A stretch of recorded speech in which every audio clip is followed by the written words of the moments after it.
All right, so buckle up, because today we're taking a deep dive into something a little bit wild, Oh, yeah. a theory that might just make you see life on Earth in a whole new light. Definitely intriguing. Have you ever heard the idea that Earth is actually an alien prison?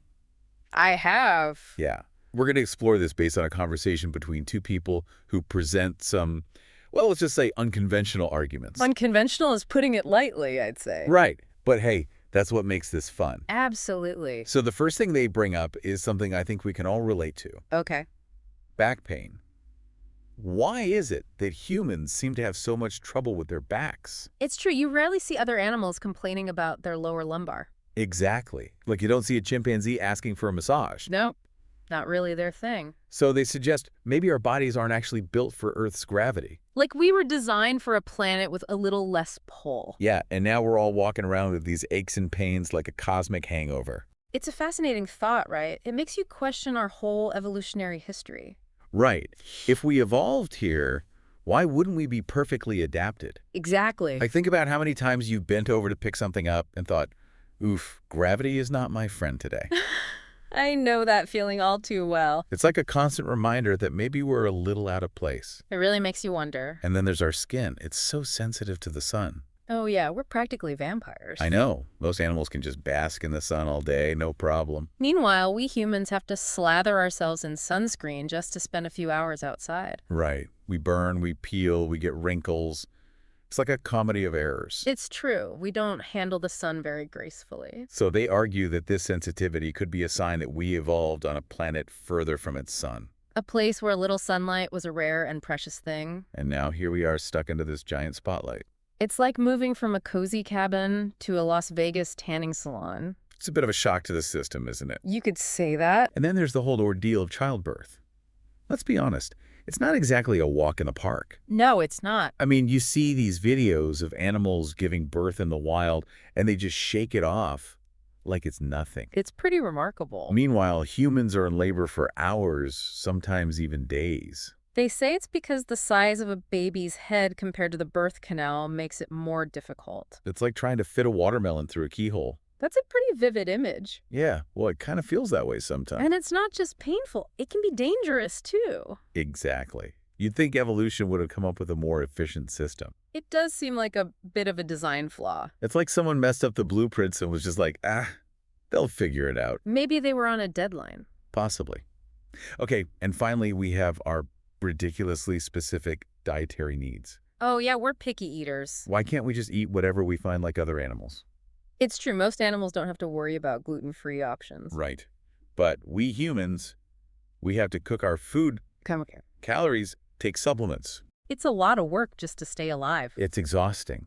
Like, what if our original planet had these nutrient-rich superfoods growing everywhere? And now we're stuck here trying to get our vitamins from kale smoothies. No wonder we're all so stressed. It's enough to make anyone reach for the comfort food. So we've got back pain, sun sensitivity, childbirth struggles, and picky eating habits. It's quite the list. Kind of sounds like we're a bunch of high-maintenance guests who overstayed their welcome. Maybe we forgot to RSVP to the cosmic dinner party. And now we're just trying to blend in as best we can.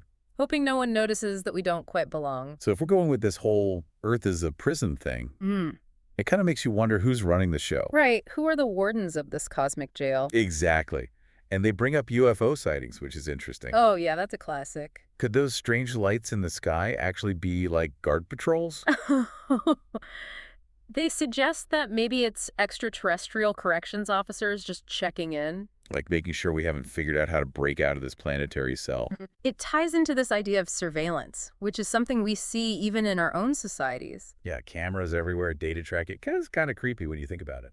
It's like we're already living in a panopticon. A what now? A panopticon, it's this prison design where the cells are arranged in a circle around a central tower. Oh, okay. I've seen that in movies. The guards can see into every cell, but the prisoners never know if they're being watched. So it's like the constant possibility of being observed is enough to keep people in line. Exactly. It creates this sense of self-discipline through the fear of being caught. Makes sense. And speaking of always watching, they also bring up the moon. Our friendly neighborhood satellite. What if it's not just a random moon, but like a strategically placed monitoring station? Like a giant CCTV camera in space. It's kind of unsettling when you think about it. It does raise questions about some of the moon's peculiarities. Like what?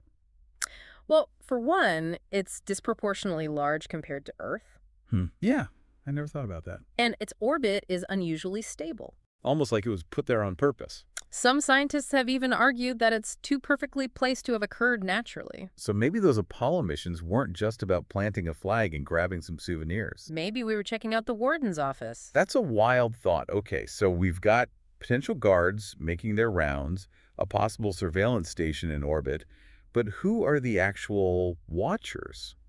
That's where things get really speculative. Like, are we talking little green men with clipboards or something more abstract? They throw out some pretty out there ideas. Like what?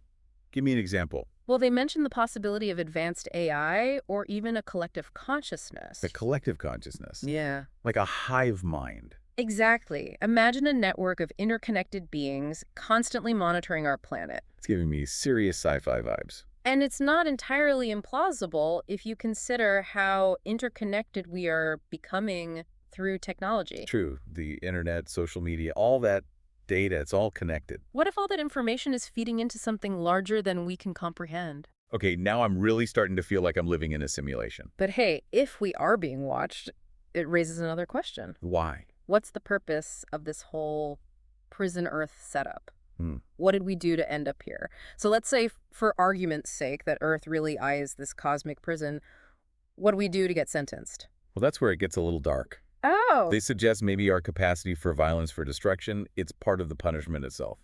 Whoa. You're saying we're being allowed to mess things up as like a form of cosmic discipline? It's a pretty bleak thought. It's like solitary confinement, but the cellmate is all of humanity. Exactly, and it brings up these big questions about free will, good versus evil. Hmm.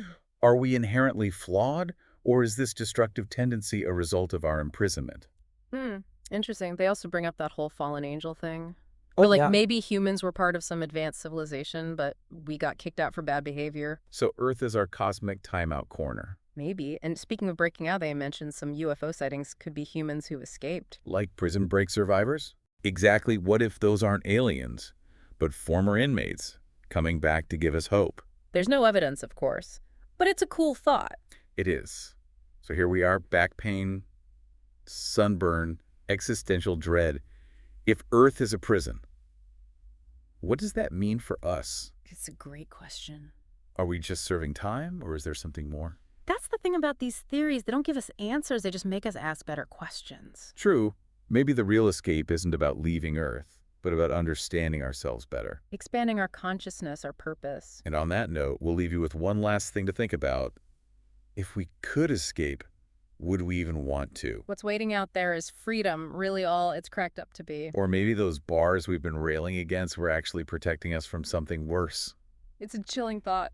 It is. Until next time, keep looking up, keep questioning everything, and maybe, just maybe, you'll find something that changes your whole perspective. Never stop exploring.